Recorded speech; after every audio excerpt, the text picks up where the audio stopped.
Hello, it's Older. Hope you're well. Welcome to Fort William, home to Ben Nevis. You may or may not have seen my review with ScotRail from Glasgow to Fort William on board a Class 156. This is doing the reverse journey, but I promise you if you've seen it, it will be very different. And we're back on the ground, right by Fort William Station. I've just been to the Morrisons opposite to prepare for the journey ahead, and now I'm ready to head inside, wait for our train and return to Glasgow. The concourse itself is fairly basic but very functional. There's only 2 platforms, so you can tell when your train's coming in. There's a gift shop, an information screen and a few benches to sit and wait. There's a little bit more added for Caledonian sleeper customers. There is this interactive screen which shows information about the next train, onboard information, and information about local attractions. There is also a lounge for those who possess a club or double room ticket. Those in the seated coach, like me, or in a classic room, don't have access. This is not our train coming in. This is the Jacobite steam train from Mallaig, which is further down on the West Highland Line. It's operated by West Coast Railways and is marketed more as a tourist excursion than as a regular service. There is 2 returns per day in June through August and 1 in May, September and October. This is our train, although I'm not sure why its destination says Edinburgh, as it goes to London Euston. It's rather windy here, so I apologise for that. Those sidings that you see is where our train has come from. It waits here throughout most of the day, after arriving about 10 o'clock in the morning. I imagined that most of the works and preparations happen here, as opposed to on the platform itself. I mentioned about amenities that you have on the concourse. However, it's also possible to wait on the platform. There's not much difference, but you do get these nice small flower pots. Right, it's almost time to get on, so let's take a walk down to the front where the seated coach is. Today's unit is formed of 6 coaches. The rear 4 coaches are solely rooms, the second to the front being a dining car, and the front coach being a seated coach.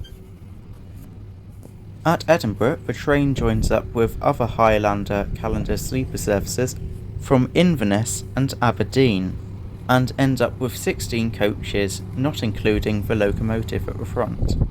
The seated coach on Fort William services is removed at Edinburgh, and passengers wishing to travel all the way to London are forced to change coaches at Edinburgh.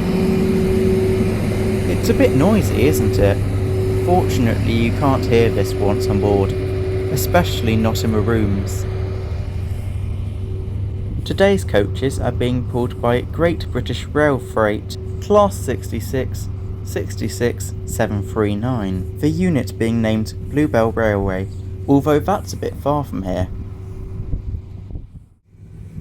Last clip before we get on, I promise. There are these very convenient screens by the door which show all of the information about today's cooling points. Every station is served along the West Highland Line, but Roybridge and Ardluey are request stops. So the train won't stop unless anyone on board requests to get off, or anyone on the platform signals that they want to board.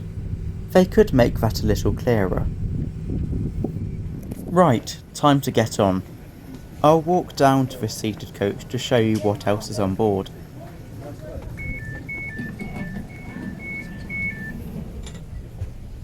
As you can see, it's incredibly narrow. And that's thanks to Britain's short track gauge, which is incredibly outdated and forces these trains to be really tight. It must be a bit of a nightmare trying to get large suitcases through here and into your room. Maybe one day I'll do a room review, but they're so expensive so it'll probably take a bit of a while. That is a toilet. I absolutely love those screens. You'll see them in a bit more detail in the seated coach. As you can tell, there is just more rooms, but it's quite nice to just walk down. In terms of rooms, there are 3 room options: Classic, Club or Double. Classic is the most cost-effective option. You get a room, but you have to share a toilet, don't get lounge access, and you have to pay for breakfast. It's no frills, which is very beneficial. Seeing how much some of the other rooms can cost, it's pretty great. Next up is the club rooms. As well as a room, you get an ensuite toilet and shower, free breakfast, priority access to the lounge dining car, and access to lounges at stations. It's basically like first class. And finally are double rooms, which are very limited in number, exactly the same as club rooms, but you have to spend an extortionate amount to have a double bed instead of a bunk bed. I personally wouldn't recommend it. Great for Highland hikers. I love the idea of a shoe cleaner. I tried to explore the lounge car, but A, it isn't open yet, and B, seated passengers don't have access to it. Here's a picture from my last trip on a Caledonian sleeper, to quickly show you what it's like.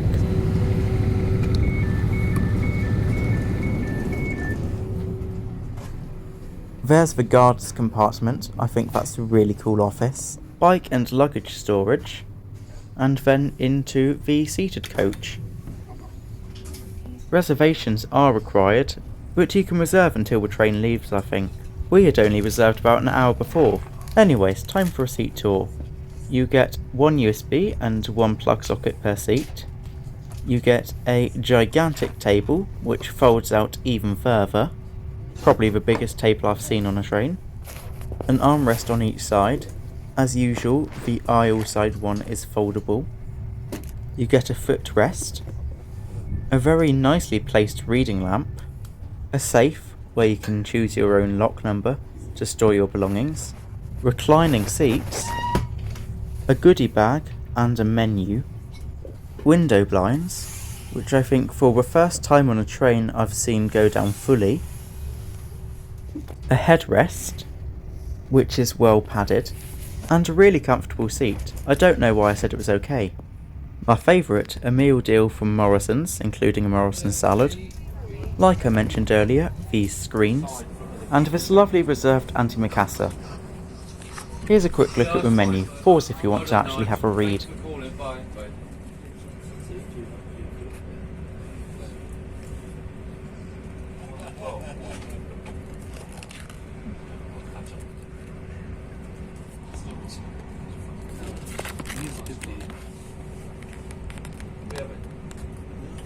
Really annoyingly, I didn't review the goodie bag.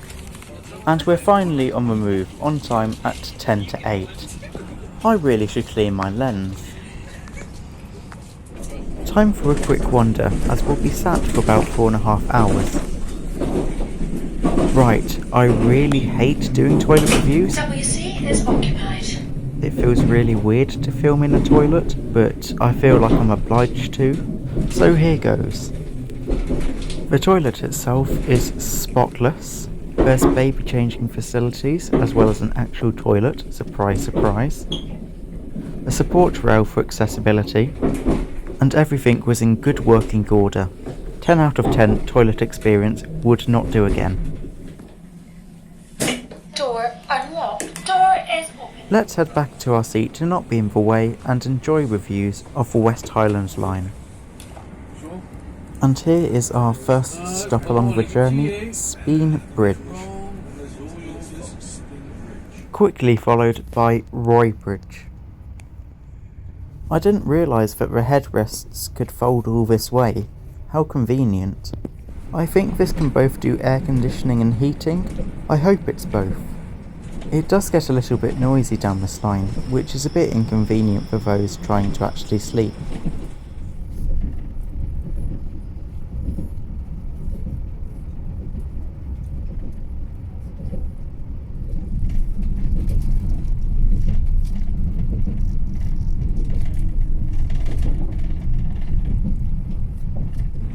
Unlike ScotRail services on this line, Wi-Fi is provided.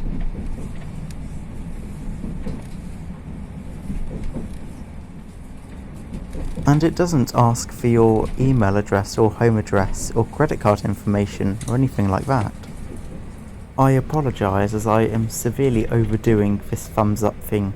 Oh, and quick note, it's probably very good to stock up with snacks for this journey.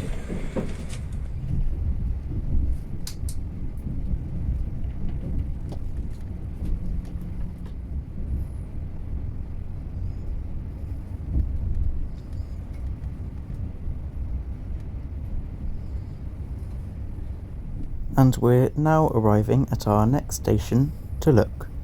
If you watched the Class 156 review up to Fort William, you'll probably remember me having a gander around here after there being severe delays. Tulla is the least busiest station on the West Highland Line, with 266 entries and exits in 2020 to 2021. But of course that data is a bit outdated. It is also the least busiest station in Scotland, with direct trains to the capital of the UK, London. And that train is exactly what we're on.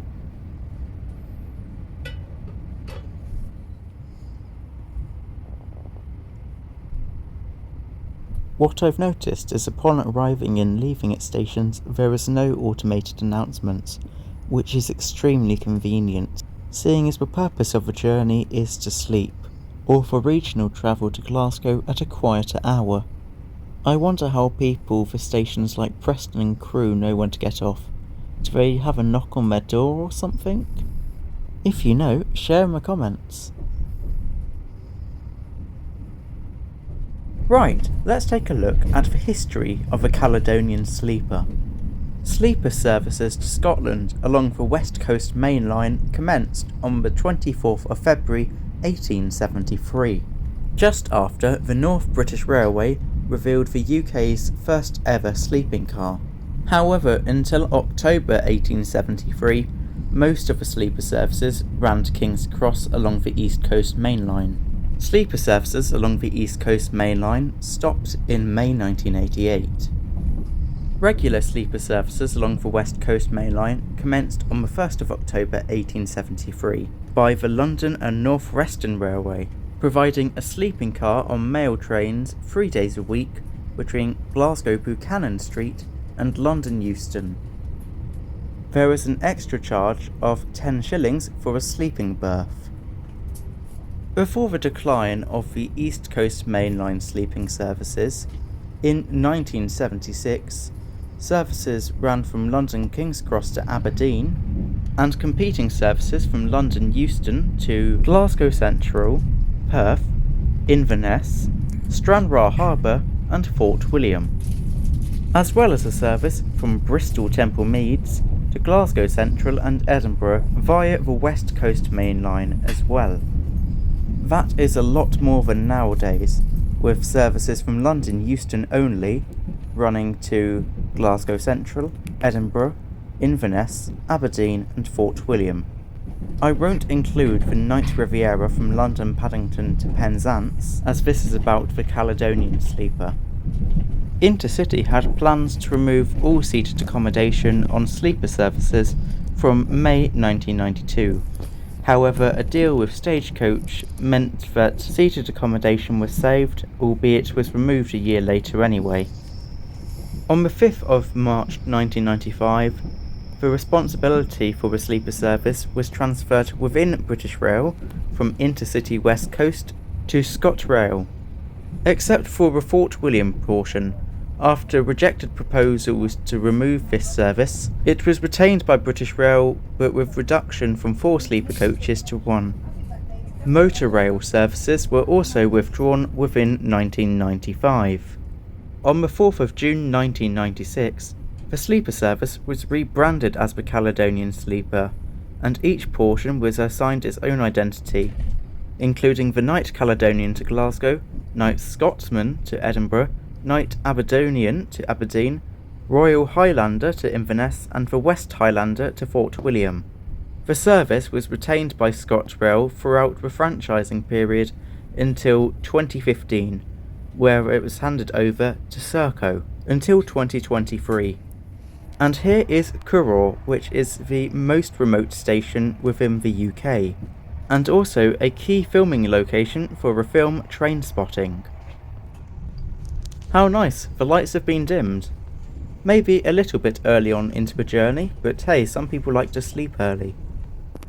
And as you can tell by my crippling addiction to Discord at the time, there is no signal. Or at least very poor signal with the Wi-Fi. I'll leave you for a minute or so just to take in the scenery on this route.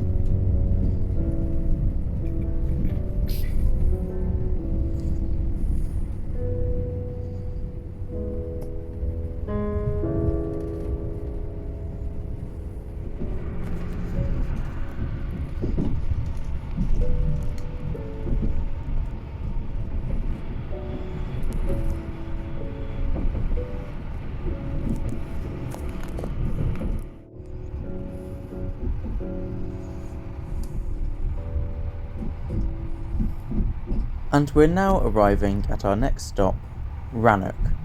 Although Rannoch Station is located on the West Highland Line, it is closely linked by the A9 road to the Central Highlands, such as Blair Attle and Pitlochry. And that is what I believe to be the last Mallaig train of the day, the 2108 from Rannoch and the 1823 from Glasgow. The lovely interiors that these trains have is the Mark V's, which were constructed between 2016 and 2018 and entered service in 2019 as a replacement for the ageing Mark II and Mark III coaching stock built from the very late 1960s to 1970s. These are the first locomotive-hauled passenger coaches since the Mark IVs, which were constructed between 1989 and 1992. The Mark V's entered service on the Lowlander routes first between Euston and Glasgow and Edinburgh in April 2019, and then on the Highlander routes to Fort William, Inverness and Aberdeen in October 2019. 75 units were built, 4 for 16 coach services, as well as 2 extra for Fort William services to be attached and detached at Edinburgh, as well as 9 spare coaches.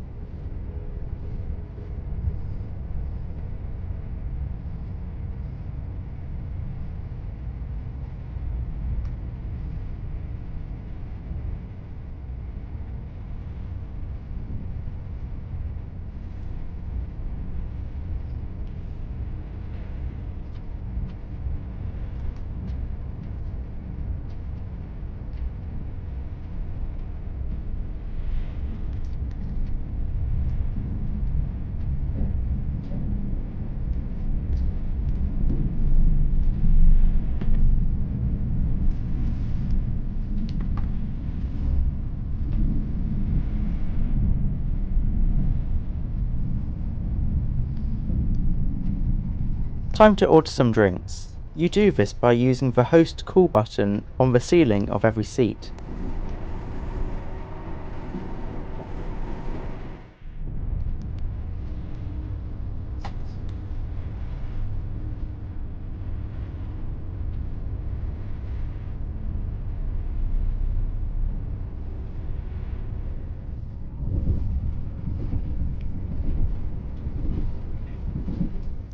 Perfect, I have obtained a hot chocolate. Heist complete.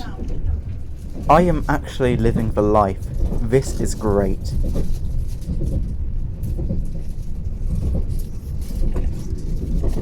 You're also given a lifetime supply of long-lasting milk and a wooden stirrer as well.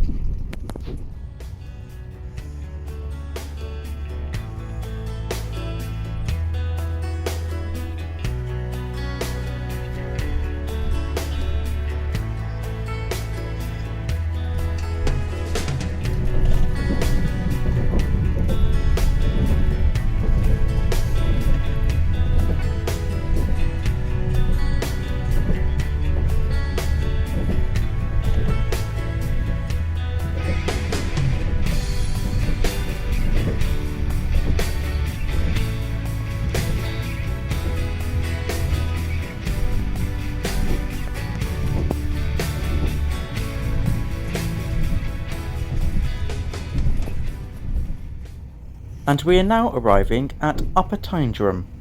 This is the last station on the Mallaig section of the West Highland Line, as our next stop is Crewe, where we join with the Oban branch. Tyndrum is the smallest settlement within the UK to have 2 different stations. There is Upper Tyndrum, which is where we are, which has direct trains to Fort William and Mallaig, and there is Tyndrum Lower, which has direct services to Oban. Both stations have direct trains to Glasgow Queen Street, however Tyndrum Lower has no direct services to London Euston. As you can see, it's beginning to get dark, and it slowly continues throughout the rest of the journey. Well, I'd hope so at least, because that's how the sun setting works. I love how quiet and calming this is. Probably because this is a sleeper train, but still, it's just so pleasant. You have the backdrop noise of the jointed rails, basically the noise of a train moving, and relaxing silence in a comfortable seat with nice views. I said in my 156 review that I like the busier environment, both are good. And we are now at Craigendoran, which is a major junction on the West Highland Line. I say that there aren't many services here, as there aren't many services generally on the West Highland Line, but it is still vital for ScotRail trains that split between Oban and Mallaig. Time for an old classic of mine, tea reviews with Older, although this case it's hot chocolate. I'm editing this a year later, but I'm pretty sure it's very good.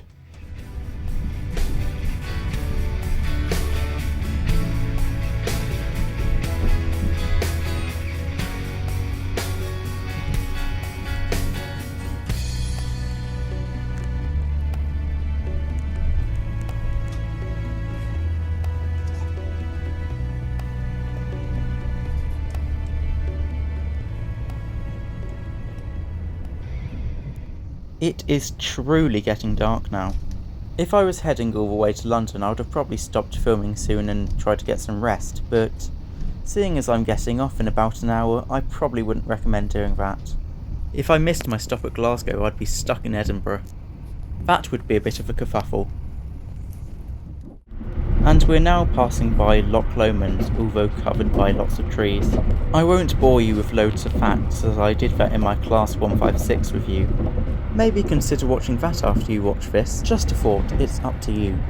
Just some very quick facts. Loch Lomond is the largest inland stretch of water in Great Britain, and it has its own monster, just like the Loch Ness Monster, but known as the Loch Lomond Monster. I would have given it a bit of an original name personally. And we are now approaching Arrocha and Tarbert. There's now about 40 miles to go until Glasgow Queen Street, however it's about 30 as the crow flies.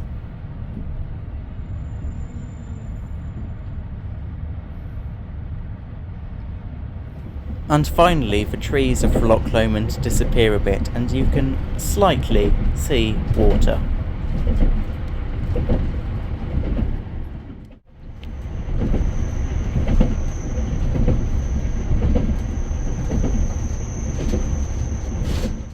We've now stopped at Gairloch Head and Helensburgh Upper and joined the North Clyde Line at Craigendoran Junction. We're currently now passing the River Clyde on our approach to Glasgow. After Glasgow, the sleeper continues to Edinburgh, where the seated coach and lounge car are vote kicked off, as well as the people, who change over to the Inverness portion to London.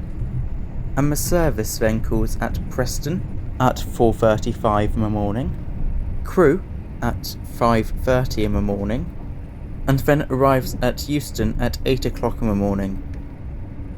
There are 2 more quick stops until we arrive at Glasgow Queen Street's lower level, but I thought that here would be the best time to kind of reflect on our journey and the experience, as I haven't really seen any Caledonian sleeper reviews yet that explore the service when you're not travelling overnight. I might be wrong though, so if you've made one or seen one, sorry about that. Anyways, here are my overall thoughts and views.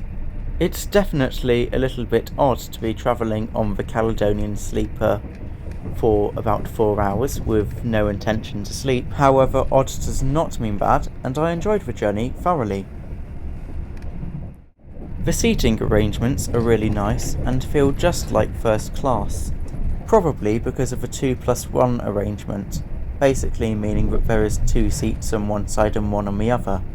The seat itself is significantly more comfortable than the one on the Class 156, as the ScotRail 156s had a refurbishment fairly recently, which was generally pretty good. However, a key component of travel, the seats, were significantly downgraded. There are plenty of amenities at your seat on the Caledonian sleeper, probably the most I've seen on any train, even trains in first class. They are so well designed, they are not only functional, but have extra as well, and they look really good as well. It's quite frustrating that we don't have access to the lounge car, but at the same time I guess we do have our own seats and it's quite limited in space there. In terms of things to improve, I can't really think of much. It's actually really difficult. If I had to say something, it would be nice for the onboard screens to be updated regularly, to change at each stop that the train serves. However, that might have just been an issue on this specific journey. And here is Dumbarton Central. We don't have long until we arrive at Glasgow Queen Street now.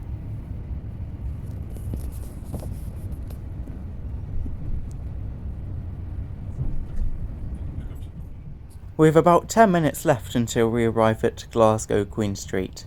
Does this count as overnight travel, seeing as we get in after midnight and it's theoretically the next day? And we've got one stop to go until Glasgow Queen Street. We're currently at Dalmuir. We were the only ones to alight at Glasgow Queen Street. Just before arriving, the guard comes into the coach and asks if anyone needs to get off. If not, I don't know if they actually skip the stop or not. And here we are at 15 minutes past midnight. Unlike my incredibly old reviews, which are like 2 minutes long, I don't really do a verdict out of 10, as I don't think it's a particularly great way to review a train. However, in this instance I had to give this journey a 10 out of 10. Maybe it would have been a little bit lower if I was trying to sleep overnight, but that's probably due to my rubbish inability to sleep. Anyways, thank you all so much for watching. If you managed to get to the end, you're truly amazing. You can like, share and subscribe if you want, but it's up to you. The most important thing is that I hope you have a good rest of your day. Thank you so much for watching.